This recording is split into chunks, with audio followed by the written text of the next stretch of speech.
Thyroid గ్రంథి మెడ ప్రాంతంలో కంఠముడి కింద ఉండే ఒక గ్రంథి. ఇది సీతాకోక చిలుక రెక్క రూపంలో శ్వాస నాళానికి ఇరుపక్కల ఉంటుంది. శారీరక ఎదుగుదలలో ప్రధాన పాత్ర పోషిస్తుంది. ఈ గ్రంథి పనితీరు గతి తప్పడం వల్ల అనేక సమస్యలు తలెత్తుతాయి. థైరాయిడ్ కు ప్రధాన కారణాలేంటి, అలాగే థైరాయిడ్ సంతానలేమికి దారితీస్తుందా, హోమియోపతిలో ఎలాంటి చికిత్స ఉంది, ఇలాంటి మరిన్ని విషయాలు హోమియోకేర్ ఇంటర్నేషనల్ వైద్యులు డాక్టర్ సందీప్ గారిని అడిగి తెలుసుకుందాం. అలాగే మీరు కాల్ చేసిన నంబర్లు 0402331068 and 716. Hello doctor. హలో అండి. ముందుగా చెప్పండి, అసలు థైరాయిడ్ అంటే ఏంటి, అసలు ఎలాంటి రీజన్స్ వల్ల థైరాయిడ్ వస్తుంది? ఓకే, ఈ థైరాయిడ్ అనేది మనకి గొంతు భాగంలో ఉంటుందండి. ట్రేకియా అంటే శ్వాసనాళానికి ఇది అతుక్కొని ఉంటుందన్నమాట, సీతాకోక చిలుక ఆకారంలో. సో దీంట్లో రెండు లోబ్స్ ఉంటాయి, right lobe and left lobe. ఈ రెండు లోబ్స్ కూడా ఇస్థమస్ అనే భాగంతో అతుక్కొని ఉంటుందన్నమాట. సో ఈ థైరాయిడ్ గ్రంథి నుంచి మనకి T3, T4 హార్మోన్స్ అనేటివి ఉత్పత్తి అవుతూ ఉంటాయి. అండ్ ఈ రెండు హార్మోన్స్ కూడా మనకి థైరాయిడ్ స్టిమ్యులేటింగ్ హార్మోన్ అనే హార్మోన్ కంట్రోల్లో ఉంటుందన్నమాట. ఇది మనకి యాంటీరియర్ పిట్యూటరీ నుంచి వస్తూ ఉంటుంది. అలాగే మనకి హైపోథాలమస్ నుంచి థైరోట్రోపిన్ రిలీజింగ్ హార్మోన్ దీన్ని మళ్ళీ కంట్రోల్ చేస్తూ ఉంటుందన్నమాట. సో ఈ థైరాయిడ్ సమస్యలు రావడానికి మనకి యాక్సిస్లో ఎక్కడన్నా ఇబ్బంది కలగచ్చు. అంటే బేసికల్గా థైరాయిడ్ గ్లాండ్లోనే మనకి థైరాయిడ్ హార్మోన్స్ ఉత్పత్తి అవ్వడంలో లోపాలు రావచ్చు. దీన్ని ప్రైమరీ హైపోథైరాయిడిజం అంటాము. అలాగే లేకపోతే TSH సమస్యలు, TSHలో కానీ థైరాయిడ్ హైపోథాలమో పిట్యూటరీ థైరాయిడ్ యాక్సిస్లో ఎక్కడ సమస్యలు ఉన్నా దాన్ని సెకండరీ హైపోథైరాయిడిజం అంటాం అనమాట. సో బేసికల్గా ఈ థైరాయిడ్ సమస్యలు రావడానికి ప్రధానమైన కారణం అయోడిన్ లోపంలో మనం చెప్తూ ఉంటాం అనమాట. అయోడిన్ దీంట్లో మనకి ఇంటేక్లో లోపం ఉండేటప్పుడు థైరాయిడ్ సమస్యలు వస్తూ ఉంటాయి. దీంతోపాటు మనకి విపరీతంగా స్ట్రెస్ బాగా ఎక్కువ ఉండేటప్పుడు కూడా మనకి థైరాయిడ్ సమస్యలు వచ్చే అవకాశం ఉంటుంది. చాలా సందర్భాల్లో ఫ్యామిలీ హిస్టరీ అనేది ఒకటి ప్రధానంగా మనం చూస్తూ ఉంటామండి. సో తల్లిదండ్రుల్లో కానివ్వండి, మనకి ఎవరికన్నా మన ఫస్ట్ లైన్ జనరేషన్స్లో థైరాయిడ్ సమస్య ఉన్నప్పుడు అలా నెక్స్ట్ జనరేషన్ వాళ్ళకి ఈ థైరాయిడ్ వచ్చే అవకాశం ఉంటుంది. అండ్ దీంతోపాటు మనకి ఆటో ఇమ్యూన్ డిసీజెస్ లైక్ మనకి ఇప్పుడన్నా కొన్ని సందర్భాల్లో వైరల్ ఇన్ఫెక్షన్స్ కానివ్వండి, ఉదాహరణకి చికెన్ గున్యా, డెంగ్యూ ఇలాంటి వైరల్ ఇన్ఫెక్షన్స్ వచ్చినాక మన ఇమ్యూనిటీ బాగా దెబ్బతింటుందన్నమాట. సో మన ఇమ్యూనిటీయే మనకి వ్యతిరేకంగా పనిచేసి థైరాయిడ్ గ్రంథిని యొక్క పనితీరుని బాగా తగ్గిస్తుంది అనమాట. సో దీన్ని ఆటో ఇమ్యూన్ థైరాయిడైటిస్ అంటాం, లేదా హషిమిటోస్ థైరాయిడైటిస్ అంటుంటాం అనమాట. సో ఈ ఆటో ఇమ్యూనిటీ కూడా ఒక ప్రధానమైన కారణంగా చెప్పుకోవచ్చు. ఎందుకంటే ప్రజెంట్ ఉన్న సినారియోలో ఇప్పుడు చాలామంది ఈ ఆటో ఇమ్యూన్ సమస్యతో బాధపడుతూ ఉండటం, ఈ ఆటోఇమ్యూన్ థైరాయిడైటిస్ తోటి ఎక్కువ మంది రావడం జరుగుతూ ఉంటుంది. సో మెయిన్గా మనకి ఈ కారణాలతో పాటు ఇంకా ఇతర సమస్యలు లైక్ కొన్ని రేర్ కాజెస్ లైక్ ఏమైనా ట్యూమర్స్ లాంటివి ఏమైనా మెదడులో ఉండేటప్పుడు కూడా మనకి థైరాయిడ్ సమస్యలు వచ్చే అవకాశం ఉంటుంది. కానీ ఇది చాలా రేర్గా మనం చూస్తూ ఉంటాం అనమాట. ఇవి మనం ప్రధానమైన కారణాలుగా చెప్పొచ్చు థైరాయిడ్కి. ఇంతకుముందు మీరు మాట్లాడుతుంటే అయోడిన్ లోపం అంటారు కదా. సో జనరల్గా అందరూ ఉప్పు అనేది వాడుతూ ఉంటారు. కొంతమంది అయోడిన్ లేకపోతే వితౌట్ వాడుతూ ఉంటారు. అంటే విత్ ఉండాలా, వితౌట్ ఉండాలా? సో అయోడిన్ అనేది మనకి డైలీ రికమెండెడ్ డోసెస్లో ఉండాలండి. మనకి ఎక్కువగా మనకి సాల్ట్ నుంచి మనకి అయోడిన్ వస్తూ ఉంటుంది. ఇప్పుడు రెగ్యులర్గా మనం వాడుతున్నాము. అందుకనే అయోడిన్ సమస్యలు ఇదివరకు చాలా ఎక్కువగా ఉంటూ ఉండేటివి. అయోడిన్లో లోపం వల్ల మనకి థైరాయిడ్ సమస్య అనేది వస్తూ ఉంటుంది అనమాట. ఇప్పుడు కాకపోతే మనకి కొన్ని రకాల నాణ్యత లేకుండా ఉన్న అయోడిన్స్ తీసుకోవటము, పర్టికులర్లీ ఎక్కువ రూరల్ ఏరియాస్లో మనం ఈ అయోడిన్ లోపంతో మనం థైరాయిడ్ సమస్యలు వచ్చేట్టు చూస్తూ ఉంటాం అనమాట. అందుకని ప్రజెంట్ ఉన్న జీవన శైలిలో ఇప్పుడు ఈ డైట్ గురించి చాలా మంచి అవగాహన ఉంటుంది. రెగ్యులర్గా అన్ని క్వాంటిటీస్లో ఉంటున్న సాల్ట్స్ ఉన్నాయా లేదా, మనం తీసుకున్న డైలీ సాల్ట్లో కూడా అన్ని రికమెండెడ్ డోసెస్లో ఉంటున్నాయా లేదా అనేది మనం చూసుకుంటూనే తీసుకుంటున్నాం. కానీ కొంతమంది సరిగ్గా అవగాహన లేకపోవటం వల్ల ఇంకా కొంత ఇర్రెగ్యులర్గా వాడటము, లేకపోతే తగిన మోతాదులో తీసుకోకపోవటం అనేది జరుగుతూ ఉంటుంది. కాకపోతే ఇప్పుడు ప్రజెంట్ ఉన్న లైఫ్ స్టైల్లో మనకి వెస్టర్నైజేషన్ బాగా ఎక్కువైపోతూ ఉండటం, విపరీతమైన స్ట్రెస్కి గురవుతూ ఉండటము, ఇర్రెగ్యులర్ వర్కింగ్ అవర్స్ ఉంటూ ఉండటము, ఇవన్నీ కూడా ఒబెసిటీకి దారితీస్తూ ఉంటుంది. సో ఇవన్నీ కూడా మళ్ళీ మనకి మెటబాలిక్ సిండ్రోమ్కి దారితీస్తుంది. దాంతోపాటు మనకి థైరాయిడ్ వల్ల వచ్చే సమస్యలు కూడా ఏర్పడుతూ ఉంటాయి. సో థైరాయిడ్లో కూడా మనకి మళ్ళీ వెయిట్ గెయిన్ అవుతుంటుంది అనమాట. సో ఇవన్నీ కూడా ఒక విషియస్ సైకిల్ లాగా, ఒక చక్రం లాగా తయారైపోయి ఈ థైరాయిడ్ సమస్యలు ఎక్కువ మందిలో మనం చూస్తున్నామండి. ఓకేనండి. అంటే ఇప్పుడు పింక్ సాల్ట్ విషయానికి వస్తే పింక్ సాల్ట్, వైట్ సాల్ట్ ఉంటుంది. అంటే ఇందులో ఎక్కువ అంటే అయోడిన్ లోపం అనేది దేంట్లో ఎక్కువ అంటే పసిగట్టొచ్చు? సో మనకి పింక్ సాల్ట్ అనేది ఇప్పుడు చాలా ఇంపార్టెంట్ మనం చూస్తున్నామండి. ఎందుకంటే మనకి సాల్ట్ అనేది చాలా జాగ్రత్తగా వాడుకోవాల్సిన పదార్థం అనమాట. దాన్ని ఎక్సెస్ తీసుకున్నా ప్రమాదమే, దాన్ని తక్కువ తీసుకున్నా కానీ అనవసరమైన సమస్యల బారిన పడుతూ ఉంటాం. పర్టికులర్గా ఇప్పుడు మనం అయోడిన్ లోపం గురించి మాట్లాడుతున్నాము. సో అయోడిన్ బాగా తగ్గిపోవటము, మనం తీసుకుంటున్న సాల్ట్ తగిన మోతాదులో తీసుకున్నట్టు ఉండి మన ఆహారం రుచికరంగా ఉంటున్నప్పటికీ కూడా అది అయోడిన్ కలిగిన సాల్ట్ ఉంటుందా లేదా అనేది మనం చూసుకోవాల్సిన అవసరం. సో ఆ అయోడిన్ తగ్గినప్పుడు మనం రుచిగా సాల్ట్ ఉంటున్నప్పటికీ కూడా మనకి థైరాయిడ్ ప్రాబ్లమ్స్ వచ్చే అవకాశం ఉంటుంది. సో అలాగే దాంతోపాటు అయోడిన్ బాగా ఎక్కువ కావాలని కొంతమంది సాల్ట్ విపరీతంగా తీసుకుంటూ ఉంటారు. సో ఇలా ఎక్సెస్ ఆఫ్ సాల్ట్ ఇంటేక్ వల్ల కూడా మనకి వాటర్ రీఅబ్సార్ప్షన్ బాగా ఎక్కువైపోతుంది శరీరంలో. దానివల్ల మనకి బ్లడ్ ప్రెషర్ అనేది పెరుగుతూ ఉంటుంది. సో బ్లడ్ ప్రెషర్ వల్ల మళ్ళీ మనకి అనేకమైన కాంప్లికేషన్స్ వచ్చే అవకాశం ఉంటుంది. సో ఉప్పు అనేది ఎక్కువ తీసుకున్న ప్రమాదమే, తక్కువ తీసుకున్న ప్రమాదమే. అందుకే చాలాసార్లు మనం ఉప్పుని చాలా జాగ్రత్తగా కూరల్లో కానివ్వండి, మనం డైట్లో కానివ్వండి చూసి తీసుకోవాలి. ఓకే. సో థైరాయిడ్కి సంబంధించి రీజన్స్ చెప్పారు. సిమ్టమ్స్ ఎలా ఉంటాయి అసలు? సో ముఖ్యంగా థైరాయిడ్ అనేది మనం 2 రకాల ప్యాటర్న్స్ మనం చూస్తుంటామండి. ఒకటి థైరాయిడ్ గ్రంథి యొక్క పనితీరు తగ్గిపోవటం, దీన్ని హైపోథైరాయిడిజం అంటారు. రెండోది పనితీరు బాగా విపరీతంగా పెరగడం, దీన్ని హైపర్ థైరాయిడిజం అంటూ ఉంటాం అనమాట. సో ఈ గ్రంథి యొక్క పనితీరు తగ్గడాన్ని ఈ హైపోథైరాయిడిజం ప్రధానంగా మనం ఆడవాళ్ళల్లో చూస్తుంటాము, మిడిల్ ఏజ్ వాళ్ళల్లో మనం ఎక్కువగా చూస్తుంటాం అనమాట. అదే హైపర్ థైరాయిడిజం విషయానికి వస్తే మనకి ఎక్కువగా మగవాళ్ళలో చూస్తూ ఉంటాము. అండ్ ఇది చాలా తక్కువ శాతం మందిలో మనకి హైపర్ థైరాయిడిజం కనిపిస్తూ ఉంటుంది. బట్ ఆ కేసెస్లో ఎక్కువ మేల్ జెండర్ ఎక్కువ ఎఫెక్ట్ అవుతూ ఉంటారు అనమాట. సో కామనెస్ట్గా ఎక్కువ కేసెస్ మన హైపోథైరాయిడిజంగా మనం చెప్పుకోవచ్చు. ఈ గ్రంథి యొక్క పనితీరు తగ్గిపోవడం వల్ల మన శరీరంలో చాలా మెటబాలిజం అనేది తగ్గిపోతూ ఉంటుంది. ముఖ్యంగా మనం తీసుకున్న పదార్థాల్లో ఉన్న కార్బోహైడ్రేట్స్ కానీ, ఫ్యాట్స్ కానీ, లేదా ప్రోటీన్స్ కానీ అన్నీ కూడా జీవనక్రియలలో మనకి పాల్గొని మనకి ఎనర్జీ రూపంలోకి మారాలంటే మనకి థైరాయిడ్ హార్మోన్ అనేది చాలా అవసరమైన హార్మోన్ అనమాట. ఎప్పుడైతే ఈ గ్రంథి యొక్క లోపం ఉంటుందో మనకి ఈ మెటబాలిజం జరక్క ఎనర్జీ అనేది పూర్తిగా మనకి సరిగ్గా విడుదల కాదనమాట. దానివల్ల మనకి విపరీతమైన నీరసం ఉండటము, బడలిక ఉండటము, తొందరగా అలసిపోతూ ఉండటము, పొద్దున్న నిద్ర లేచినాక కూడా అన్రిఫ్రెష్డ్గా ఉంటూ ఉంటారు, చాలా మగతగా నీరసంగా, ఆ ఫ్రెష్నెస్ అనేది కనిపించదు అనమాట. ఇలాంటి ప్రాబ్లం తోటి ఉంటుంది అంటే థైరాయిడ్ ఉందానని చెక్ చేసుకోవాల్సిన అవసరం చాలా ఖచ్చితంగా ఉంటూ ఉంటుంది. సో పర్టికులర్గా ఇంకా మూడ్ స్వింగ్స్ కూడా ఉంటూ ఉంటాయి. చాలా మందిలో మనం అప్పటికప్పుడు చాలా హ్యాపీగా సంతోషంగా ఉంటారు, అప్పటికప్పుడు చాలా బాధతోటి నిరాశతోటి నిస్పృహగా ఉంటూ ఉంటారు అనమాట. పని మీద ఇంట్రెస్ట్లో ఉండవు, కాన్సన్ట్రేషన్ ఉండదు, మెమరీ వీక్నెస్ ఉంటుంది, తొందరగా మర్చిపోతూ ఉంటారు. ఇలాంటివన్నీ మనం చూస్తుంటాం. దీంతోపాటు మనకి వెయిట్ గెయిన్ అనేది బాగా పుటాన్ అవుతూ ఉంటామంట. సో తక్కువ టైంలో మనకి వెయిట్ బాగా ఎక్కువగా పెరుగుతున్నారు అంటే మనం థైరాయిడ్ ఉంది అని మనం చూసుకోవాల్సిన అవసరం ఉంటుంది. చాలామంది క్లినిక్లో చెప్తూ ఉంటారు అనమాట, డాక్టర్ గారు నేను ఎంత తింటున్నా కానివ్వండి వెయిట్ అనేది చాలా వెయిట్ పెరగకుండా ఉండడానికి చాలా తక్కువ మోతాదులో తీసుకుంటున్నాను ఆహారం, నేను రెగ్యులర్గా తీసుకుంటున్న దానికంటే కూడా తక్కువ తింటున్నాను, కానీ బరువు కేవలం ఒక 1 మంత్ 1.5 మంత్లోనే నేను దాదాపు 3-4 కేజీలు పెరిగిపోతున్నాను అని చెప్తూ ఉంటారు. ఇలాంటి వాళ్ళల్లో మనకి థైరాయిడ్ ఉండే అవకాశం ఎక్కువగా ఉంటూ ఉంటుంది. అలాగే మనకి మెయిన్గా ఫీమేల్స్లో మనం ఈ హైపోథైరాయిడ్ చూస్తుంటాం కాబట్టి నెలసరి గురించి మనం చెప్పాలి. సో నెలసరి అంటే మనకి ఎవ్రీ మంత్ పీరియడ్స్ అనేటివి రెగ్యులర్గా వస్తూ ఉంటాయి, 28-30 డే సైకిల్ ఉంటుంది. కానీ ఈ హైపోథైరాయిడ్ వల్ల మనకి హార్మోనల్ ఇంబ్యాలెన్స్ వల్ల మనకి ఈ పీరియడ్స్ అనేది చాలా ఇర్రెగ్యులర్ ప్యాటర్న్ ఉంటూ ఉంటుంది. సో 2 నెలలకి 3 నెలలకు ఒకసారి రావటము ఇలాంటివి జరుగుతూ ఉంటాయి అన్నమాట. సో వచ్చినప్పుడు ఒక్కొక్కసారి చాలా ఓవర్ బ్లీడింగ్ అవుతూ ఉండటము, ఎక్కువ బ్లీడింగ్ అవ్వటం, దాంతోపాటు నెంబర్ ఆఫ్ డేస్ బాగా ఎక్కువగా ఉంటూ ఉండటం. సాధారణంగా 3 to 5 డేస్ ఉండేది కాస్త 5 to 8 మోర్ దాన్ 10 డేస్ ఉండటం, అలా కంటిన్యూస్గా ఎక్కువగా బ్లీడింగ్ అవుతూ ఉండటం ఇలాంటివి చూస్తూ ఉంటాం. అండ్ ఎక్కువ మనకి ఇన్ఫెర్టిలిటీస్ వచ్చే అవకాశం ఉంటుంది అనమాట. సో యాన్యులేటరీ సైకిల్స్ కూడా మనకి థైరాయిడ్ సమస్యలు వస్తూ ఉంటాయి కాబట్టి మనకి ఇన్ఫెర్టిలిటీ ప్రాబ్లం వచ్చే అవకాశం ఉంటుంది.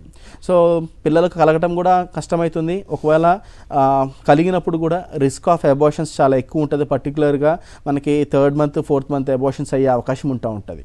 కొన్ని సందర్భాల్లో మనకి బిడ్డ మీద కూడా ఈ థైరాయిడ్ ప్రభావం పడే అవకాశం ఉంటుంది. మనం రెగ్యులర్గా సరైన ట్రీట్మెంట్స్ లేనప్పుడు మన పిండం మీద కూడా మన బిడ్డ మీద కూడా ఈ థైరాయిడ్ ప్రభావం పడుతుంది. దీనివల్ల మనకి గ్రోత్ అనేది సరిగ్గా ఆశించిన మేర రాకపోవటము, and intrauterine growth IUGR intrauterine growth retardation ఉండటము, లేకపోతే మనకి కొన్ని సందర్భాల్లో ఈవెన్ బిడ్డకి కూడా థైరాయిడ్ ప్రాబ్లమ్స్ వచ్చే అవకాశం ఉంటుంది, క్రిటినిజం అంటూ ఉంటాం. సో ఇలాగా థైరాయిడ్ మనకి ఫీమేల్ జెండర్లో చాలా వరకు మనకి ప్రాబ్లమ్స్ని తీసుకొస్తూ ఉంటుంది. దీంతోపాటు కాల్షియం మెటబాలిజం కూడా బాగా తగ్గిపోతుంది అనమాట. దానివల్ల మన బోన్ డెన్సిటీ అనేది తగ్గిపోతుంది. దీంతో మనకి విపరీతంగా మోకాలు నొప్పులు, నడుము నొప్పులు, back pain, weight bearing joints అన్నింటిలో కూడా మనకి పెయిన్స్ వచ్చే అవకాశం ఉంటుంది. సో ఈ హైపోథైరాయిడిజంలో ఇంకా చాలా రకాల సిమ్టమ్స్ ఉంటాయండి. పర్టికులర్గా కోల్డ్ ఇంటాలరెన్స్ అనేది ఉంటుంది అనమాట. వీళ్ళు తేలికపాటి చలికి కూడా తట్టుకోలేరు. అంటే మనం ఫ్యామిలీలో మనం ఒక 3-4 ఉన్నామంటే మిగతా ఎవరికి చలి పెట్టకుండా ఉంటుంది, కానీ వీళ్ళు మాత్రం చాలా చలి పడుతూ ఉంటారు, చాలా ఇబ్బంది పడుతూ ఉంటారు అనమాట. సో ఈ కోల్డ్ ఇంటాలరెన్స్ అనేది ఉంటుంది. అండ్ ఈ థైరాయిడ్ వల్ల మనకి పేగుల యొక్క కదలికలు చాలా మందంగా తయారవుతూ ఉంటాయి అనమాట. దీనివల్ల మనకి కాన్స్టిపేషన్ దారితీస్తూ ఉంటుంది, అండ్ గ్యాస్ట్రైటిస్ ఉంటుంది, సరిగ్గా గ్యాస్ విడుదల కాకపోవటము, ఇలాంటి వల్ల పొట్ట ఉబ్బరంగా ఉండటము, ఇలాంటి కంప్లైంట్స్ అన్నీ కూడా మనం చూస్తూ ఉంటాం. అండ్ ఈ కాన్స్టిపేషన్ ఎక్కువ కాలం ఉన్నప్పుడు మళ్ళీ పైల్స్ కూడా దారితీసే అవకాశం ఉంటుంది. దీంతోపాటు మేల్స్ విషయంలో వస్తే కొద్దిగా వాళ్ళల్లో కూడా ఇన్ఫెర్టిలిటీ ఇష్యూస్ వచ్చే అవకాశం ఉంటుంది. అలాగే కండరాలన్నీ కూడా బాగా నొప్పిగా ఉండటం, చాలా టెండర్గా ఉండటం, పర్టికులర్లీ కాలి పిక్కలు పట్టేస్తూ ఉండటము, క్రాంప్స్ అనేటివి వస్తూ ఉండటం, ఆ కీళ్ళు వంకర్లు పోతూ ఉంటాయని చెప్తూ ఉంటారు. సో ఇలాంటివన్నీ కూడా మనం ఈ థైరాయిడ్ ఇష్యూస్లో చూస్తూ ఉంటాం. సో దీంతోపాటు విపరీతమైన హెయిర్ ఫాల్ ఉంటుంది, స్కిన్ డ్రైగా అయిపోతూ ఉంటుంది, బాగా డ్రై స్కిన్ అయిపోతూ ఉండటంతో పాటు మనకి పిగ్మెంటేషన్స్ కూడా కొద్దిగా వచ్చే అవకాశం ఉంటుంది. ఇవి చాలా కామన్గా థైరాయిడ్లో ఉండే విషయాలు. అయితే అందరిలోనూ మనకి ఈ సిమ్టమ్స్ ప్రతిదీ ఉండాలని ఏమీ లేదు. సో ఒక్కొక్కళ్ళ ప్రజెంటేషన్ ఒక్కొక్క రకంగా ఉంటుందన్నమాట. సో వాళ్ళకు ఏజ్ని బట్టి కానివ్వండి, లేకపోతే వాళ్ళకున్న ఇతర కోమార్బిడిటీస్ని బట్టి కానివ్వండి, ఈ ప్రజెంటేషన్ మారే అవకాశాలు ఉంటాయి. కాకపోతే ప్రజెంట్ ఉన్న మనకి లైఫ్ స్టైల్స్లో చాలా ఎర్లీగానే ఈవెన్ 18-20 ఇయర్స్ లేదా 22 ఇయర్స్ పిల్లల్లో కూడా మనకి బిఫోర్ మ్యారేజే మనకి థైరాయిడ్ అనేది ఎక్కువ అవుతుంది. కాబట్టి ఈ థైరాయిడ్ సిమ్టమ్స్ వస్తే మనం ఎప్పుడు అనుమానించాలి, ఎటువంటి సిమ్టమ్స్ ఉన్నప్పుడు మనం అనుమానించాల్సి ఉంటుంది అనేది ప్రతి ఒక్కరు తెలుసుకోవాల్సిన విషయం. ఎందుకంటే ఎర్లీగా మనం దీన్ని డిటెక్ట్ చేసి దానికి తగినట్టుగా డాక్టర్ సలహా ప్రకారం మనం నిర్ధారణ పరీక్షలు చేసుకొని ఒకవేళ ఉంటే కనుక మనం వెంటనే ట్రీట్మెంట్ స్టార్ట్ చేసుకున్నప్పుడు ఈ థైరాయిడ్ సమస్యలని రివర్స్ చేయొచ్చు కూడా. సో మనం దానికి తగినట్టుగా కాన్స్టిట్యూషనల్ అప్రోచ్ తీసుకుంటూ మనం కొద్దిగా diet and life style modify చేసుకోగలిగితే ఈ thyroid is also reversible. Okay అండి, కాంప్లికేషన్స్ పరంగా చూస్తే ఇన్ కేస్ నెగ్లెక్ట్ చేస్తే ఎలాంటి కాంప్లికేషన్స్ ఉంటాయి అంటే పర్టికులర్గా ఈ థైరాయిడ్లో? ఓకే, సో పర్టికులర్గా మనకి ఈ థైరాయిడ్ అనేది చాలా మెల్లగా పెరుగుతూ ఉంటుందండి. దీని సిమ్టమ్స్ని మనం అర్థం చేసుకోవడానికి కూడా, దీని కాంప్లికేషన్స్ అర్థం చేసుకోవడానికి కూడా చాలా టైం పడుతూ ఉంటుందన్నమాట. ఉదాహరణకి సింపుల్గా మనకి ఈ థైరాయిడ్ కనుక మనం సరిగ్గా ట్రీట్ చేసుకోలేకపోతే విపరీతంగా కాల్షియం డెఫిషియన్సీస్ వస్తాయంటున్నాం. సో దీనివల్ల ఎముకలు బాగా అరిగిపోవటము, మనకి కీళ్ళని కూడా దాదాపు గ్రేడ్ 3, గ్రేడ్ 4 ఆస్టియోఆర్థరైటిస్ దాకా దారి తీసేస్తూ ఉంటుంది. అలాగే ఈ థైరాయిడ్ పనితీరు గుండె మీద కూడా దీని ప్రభావం చూపిస్తూ ఉంటుందన్నమాట. సో హార్ట్ లయబద్ధకంగా కొట్టుకోవడానికి మనకి ఈ థైరాయిడ్ అనేది చాలా అవసరం. సో ఈ థైరాయిడ్లో హెచ్చుతగ్గులు రావటం వల్ల పర్టికులర్లీ మనం హైపోథైరాయిడ్ విషయానికి వస్తే హార్ట్ రేట్ అనేది బాగా తగ్గిపోతుంది. సాధారణంగా హార్ట్ రేటు 60 నుంచి 100 సార్ల మధ్యలో మన పరిస్థితులకు అనుకూలంగా కొట్టుకుంటూ ఉంటుందన్నమాట. కానీ ఈ హైపోథైరాయిడ్ వాళ్ళలో ఈ హార్ట్ రేట్ అనేది 60 కంటే కూడా బాగా తగ్గిపోతూ ఉంటుంది. దానివల్ల హార్ట్ పంపింగ్ కెపాసిటీ కూడా మనకి తగ్గుతూ ఉంటుంది. అలాగే దీని ఇంకొక వేరియంట్ హైపర్ థైరాయిడిజంలో హార్ట్ రేట్ అనేది బాగా పెరిగిపోతూ ఉంటుంది అనమాట. సో దీన్ని మనం టాకికార్డియాస్ అంటూ ఉంటాం. సో మనకి 100 అంతకన్నా ఎక్కువగా ఉంటూ ఉండటం, దానివల్ల మనకి గుండె దడదడగా ఉంటూ ఉండటము అనేది జరుగుతుంటుంది. సో ఈ హెచ్చుతగ్గులు ఉండటం వల్ల లయబద్ధకంగా కొట్టుకోవాల్సిన గుండె చాలా ఇర్రెగ్యులర్గా కొట్టుకుంటుంది. ఎరిథీమియాస్ అంటారు అనమాట దీన్ని. సో దీనివల్ల అనేక రకమైన గుండె సమస్యలు వచ్చే అవకాశం ఉంటుంది. అలాగే మనకి ఈ థైరాయిడ్ తోటి విపరీతంగా బరువు పెరిగిపోతూ ఉంటామని మనం చెప్పుకున్నాం. సో దానివల్ల మనకి డయాబెటీస్ వచ్చే అవకాశం ఉంటుంది, కొలెస్ట్రాల్స్ వచ్చే అవకాశం ఉంటుంది, హైపర్ టెన్షన్ వచ్చే అవకాశం ఉంటుంది. వీటన్నిటిని మనం కలెక్టివ్గా చూస్తే మనం మెటబాలిక్ సిండ్రోమ్గా చెప్పచ్చు. సో అల్టిమేట్గా ఒక పేషెంట్ మెటబాలిక్ సిండ్రోమ్కి వచ్చినప్పుడు వాడి మూలాలని మనం బాగా వెతికినప్పుడు థైరాయిడ్ కూడా ఉండే అవకాశం ఉంటుంది అనమాట. సో ఇలాంటి అనేకమైన కాంప్లికేషన్స్కి చాలా విషయాలకి ఈ థైరాయిడ్ అనేది ఒక మూలంగా ఉంటుంది. సో దీనివల్ల ఇన్ని కాంప్లికేషన్స్ వస్తాయి అని కూడా అర్థం చేసుకోవాలి. ఉదాహరణకి కాన్స్టిపేషన్కి థైరాయిడ్ ఒక కారణం కావచ్చు. కాన్స్టిపేషన్ దీర్ఘకాలికంగా ఉండేటప్పుడు మనం కాన్స్టిపేషన్ వల్ల వస్తున్న అంశాలు కూడా మనం మన లైఫ్లో చూడాల్సి వస్తుంది అనమాట. ఉదాహరణకి పైల్స్ కానీ, ఫిషర్స్ కానీ, ఫిష్యులాస్ కానీ. సో ఒకదానికి ఒకటి అల్లుకుంటూ పోతూ ఉంటుంది ఈ థైరాయిడ్ యొక్క సమస్యను మనం సరైన సమయంలో ట్రీట్ చేసుకున్నప్పుడు.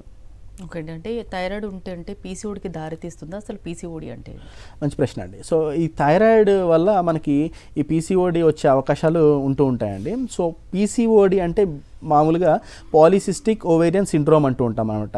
అంటే మనకి అండాశయం మీద మనకి చిన్న చిన్న నీటి బుడగలు తయారవుతూ ఉంటాయి. దీన్ని మనం పీసీఓడి అంటూ ఉంటాం. సో ఈ పీసీఓఎస్ ఇప్పుడు చూస్తే మనకి దాదాపు 14-15 ఇయర్స్లోనే మనకి ఈ పీసీఓడి ప్రాబ్లమ్స్ వస్తూ ఉంటుంది. ఆల్మోస్ట్ పిల్లలు మెచ్యూర్ అవ్వగానే కూడా మనకి ఈ పీసీఓఎస్ ప్రాబ్లమ్స్ మనం గమనిస్తున్నాం చాలామందిలో కూడా. పర్టికులర్గా లావుగా బొద్దుగా ఉన్న పిల్లల్లో మనకి పీసీఓఎస్ వచ్చే అవకాశం ఉంటూ ఉంటుంది. ఇది ఎల్డర్ అంటే చిన్న ఏజ్ గ్రూప్ నుంచి ఎవరిలో అన్నా వచ్చే అవకాశం ఉంటూ ఉంటుంది అనమాట. ఆల్మోస్ట్ 40s-45s వరకు కూడా మనం ఎవరిలో అన్నా చూడొచ్చు. సో ఈ పీసీఓఎస్లో కూడా మనకి ఇర్రెగ్యులర్ మెన్సెస్ ఉంటూ ఉంటాయి, పీరియడ్స్ చాలా లేట్గా అవుతూ ఉంటాయి, అండ్ ఒలిగోమెనోరియా అంటాం అనమాట. సో ఒలిగోమెనోరియా అంటే మనకి ఒక సంవత్సరానికి 9 సార్లు లేదా అంతకన్నా తక్కువ సార్లు మనకి పీరియడ్స్లో అయ్యారు అనుకున్నప్పుడు దాన్ని ఒలిగోమెనోరియా అంటాం. లేకపోతే కంప్లీట్గా ఎమినోరియాస్ కూడా ఉండొచ్చు. అంటే 3 months or more than 3 months అంతకన్నా ఎక్కువ నెలల పాటు మనకి పీరియడ్స్ రాలేదంటే దాన్ని ఎమినోరియాస్ అంటూ ఉంటామన్నమాట. సో ఈ రకం ప్యాటర్న్ అనేది మనకి పీసీఓడిలో చూస్తూ ఉంటాం. సో ఇదే రకం ప్యాటర్న్ మనం థైరాయిడ్లో కూడా చూస్తూ ఉంటాం. మరి థైరాయిడ్ వల్ల వస్తుందా, పీసీఓడి వల్ల వస్తుందా అంటే ఇంకా అనుబంధంగా ఎటువంటి లక్షణాలు ఉన్నాయి అనే విషయాలను బట్టి ఆధారపడుతూ ఉంటుంది. అండ్ వాళ్ళకి కావాల్సిన ప్రొవిజనల్ డయాగ్నోసిస్ చేసుకోవడానికి కావాల్సిన అవసరమైన టెస్ట్ల వల్ల మనం ఒక డయాగ్నోసిస్కి రావచ్చు. ఉదాహరణకి పీసీఓడి విషయానికి వస్తే ఈ ఇర్రెగ్యులర్ పీరియడ్స్ ఉండటము, దీంతో పాటు మనకి హైపర్ ఆండ్రోజెనిజం ఉంటుందన్నమాట. అంటే అన్వాంటెడ్ హెయిర్ ఉండటము, హిర్సిటిజం అంటాము. సో మనకి నెక్ మీద కానివ్వండి, లేకపోతే ఫేస్ మీద, చీక్స్ మీద అన్వాంటెడ్ హెయిర్ ఉండటం, మస్టాచ్ కొంచెం పెరుగుతూ ఉండటము, ఇలాంటివన్నీ మనం గమనిస్తూ ఉంటాం ఆడవాళ్ళలో. అండ్ హెయిర్ ఫాల్ బాగా ఎక్కువ ఉంటూ ఉంటుంది.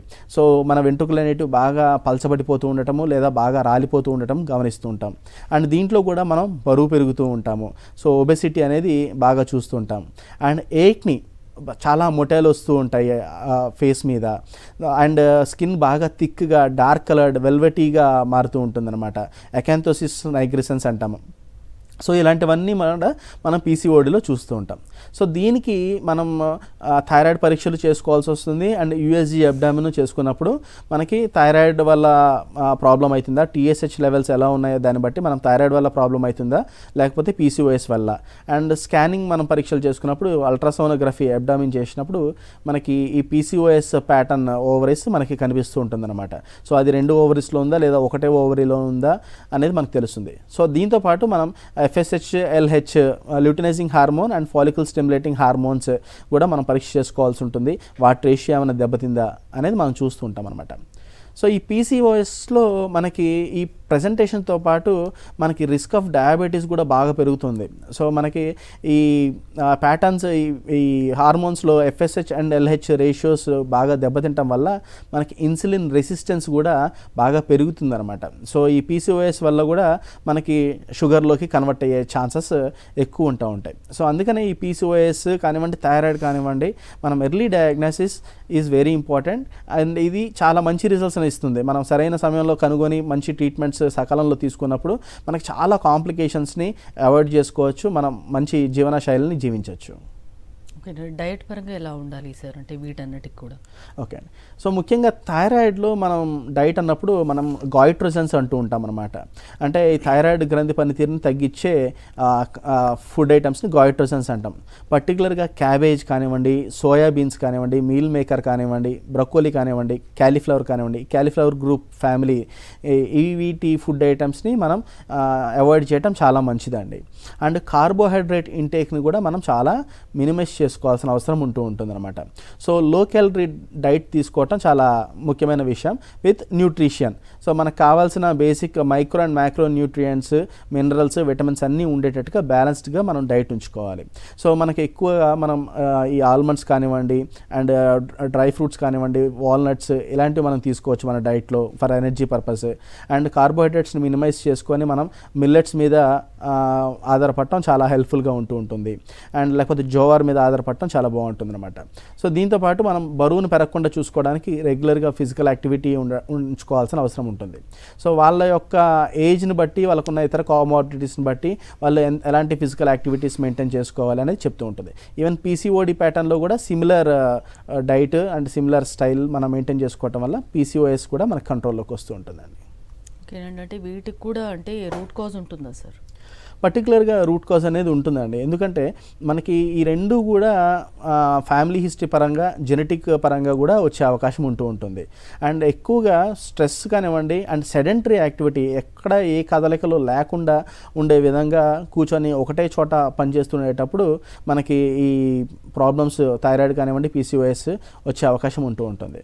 సో మెయిన్గా మనకి థైరాయిడ్ ఫంక్షనింగ్స్ని మనం ఇంప్రూవైజ్ చేయాలి. అంటే అందరికీ ఒకటే కాకుండా వాళ్ళ శరీర తీరిక తగినట్టుగా, వాళ్ళ యొక్క సిమ్టమ్స్ యొక్క సివియారిటీని బట్టి వాళ్ళకి తగినట్టుగా మనం ట్రీట్ చేయటం వల్ల ఈ థైరాయిడ్ ఫంక్షన్స్ని మనం ఇంప్రూవైజ్ చేయొచ్చు.